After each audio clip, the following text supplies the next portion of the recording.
নমস্কার বন্ধুরা, পিঙ্কি কিচেনে সবাইকে স্বাগত জানিয়ে আজকে আমি আমার ভিডিওটা শুরু করছি।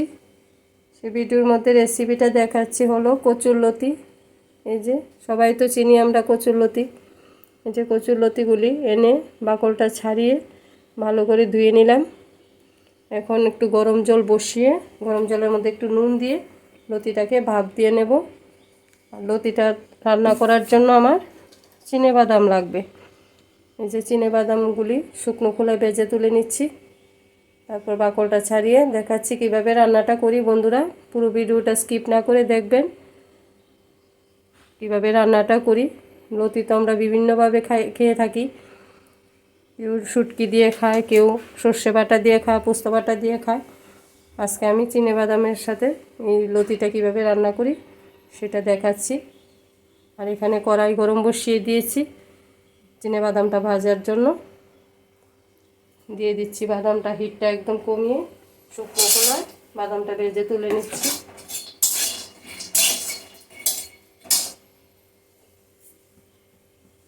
বন্ধুরা, আমি ইন্ডাকশান ওভেনে এই যে গরম জল বসিয়ে দিয়েছি একটু নুন দিয়ে লতিটাকে ভাপিয়ে নেওয়ার জন্য।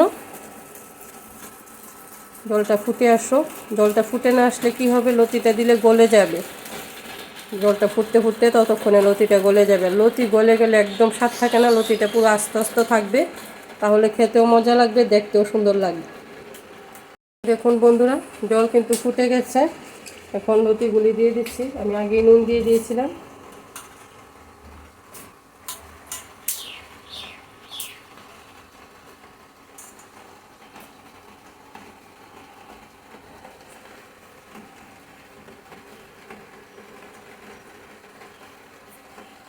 গরম জলে দিয়ে জাস্ট 2-3 মিনিট ফুটিয়ে নিলেই হবে। তার থেকে বেশি ফুটালে লতিটা নরম হয়ে যাবে, খেতে ভালো লাগবে না। 2-3 মিনিটের বেশি আর দরকার নেই, যেহেতু আমি ফুটানো জলে দিয়েছি।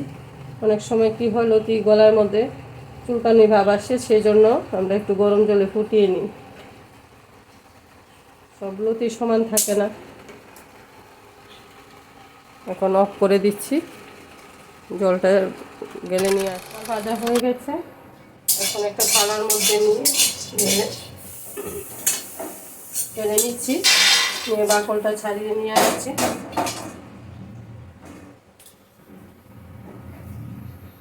বন্ধুরা, চিনেবাদামের আমি বাকলটা ছাড়িয়ে শিলনোড়ায় নিয়ে নিয়েছি। আর এখানে কড়াই গরম বসিয়ে দিয়েছি। আমি বাদামটা বেটে নিচ্ছি। আর ততক্ষণে কড়াইতে দিয়ে দিচ্ছি তেল। সর্ষের তেলে রান্নাটা হবে। এখন বাদামের সাথে আমি 3টে কাঁচা লঙ্কা শিলনোড়ায় বেটে নিচ্ছি। আর কিছু দেব না। এত সহজ পদ্ধতিতে যদি আমি লতি বানিয়ে সবাইকে খাইয়ে তৃপ্তি করতে পারি, তাহলে আমার কষ্ট করার দরকার নেই। আমার এইটুকু চিনেবাদাম আর 3টে কাঁচা লঙ্কা দিয়ে আমার রান্নাটা এত সুস্বাদু হবে, যেটা রান্না করে না খেলে বুঝতেই পারবেন না। আমি এখন তেলটা গরম হয়ে নে তারপর ফোড়নে দিয়ে দেবো শুকনো লঙ্কা। ততক্ষণে আমি চিনেবাদামটা বেটে নিই। দেখতেই তো পাচ্ছেন, অল্প আমার লতি এখানে একদম অল্প পরিমাণ আছে, তার জন্য আমার চিনেবাদাম এটুকুই, আর লাগবে না। বেশি বেশি মশলা পড়লেও ভালো লাগে না, বাদামটা একটু অল্প হলেই ঠিক আছে, মানে লতির সমপরিমাণ। তেল গরম হয়ে গেছে, দিয়ে দিলাম শুকনো লঙ্কা। আর এখানে আমি মশলাটা তৈরি করে রাখলাম, এই যে চিনেবাদাম, কাঁচা লঙ্কা। এখন ফোড়নে দিয়ে দিচ্ছি কালো জিরে।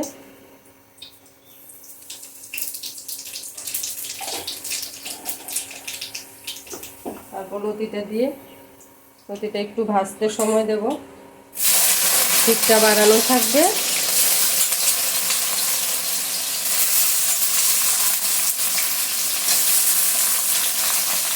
এখন একটু হলুদ দিয়ে, যেহেতু আমি নুন দিয়ে সিদ্ধ করেছি, এখন নুন দেবো না, করে দেবো।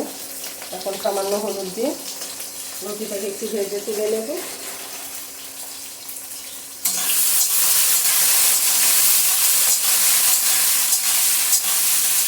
দুর্দান্ত স্বাদের বন্ধুরা, একদিন হলো ট্রাই করবেন আর কমেন্ট করে জানাবেন কীরকম হলো খেতে। বন্ধুরা লতিটা কি সুন্দর ভাজি হয়েছে, একদম লাল মচমচা হয়ে গেছে। এই যে কত সুন্দর সলা সলা রয়েছে। এখন এই তেলটার মধ্যে আমি বাদাম বাটাটা, চিনি বাদাম বাটাটা দিচ্ছি, সঙ্গে একটু চিনি দিয়ে নিয়েছি। সামান্য একটু জল দিতে হবে।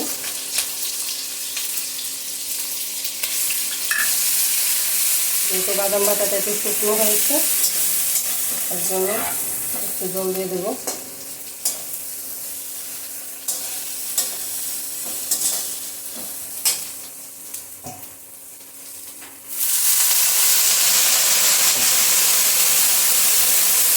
দিয়ে দেবো একটু হলুদ সামান্য পরিমাণ, দিয়ে দেবো নুন,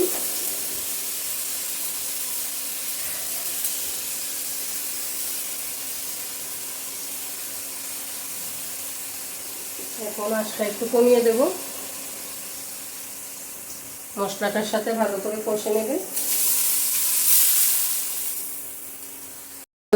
লতি আমার একদম তৈরি। লতির এই সুন্দর রেসিপিটা আপনাদের সাথে শেয়ার করলাম। যদি ভালো লেগে থাকে লাইক কমেন্ট শেয়ার করে জানাবেন। আর আমার চ্যানেলটাকে প্লিজ একটা সাবস্ক্রাইব করে আমার পাশে থাকবেন। এখন সার্ভ করে দেখাচ্ছি কীরকম দেখতে হয়েছে। এখন বন্ধুরা লতি চিনেবাদাম আর লতির এই রেসিপি কীরকম লাগলো, দেখতে কীরকম লেগেছে। যেরকম দেখতে হয়েছে খেতে ঠিক সেরকমই স্বাদ, দুর্দান্ত স্বাদের একটা রেসিপি। আজকের ভিডিওটা এখানেই শেষ করি। ধন্যবাদ, সবাই ভালো থাকবেন, সুস্থ থাকবেন। পরের কোনো রেসিপি নিয়ে আপনাদের সাথে দেখা হবে।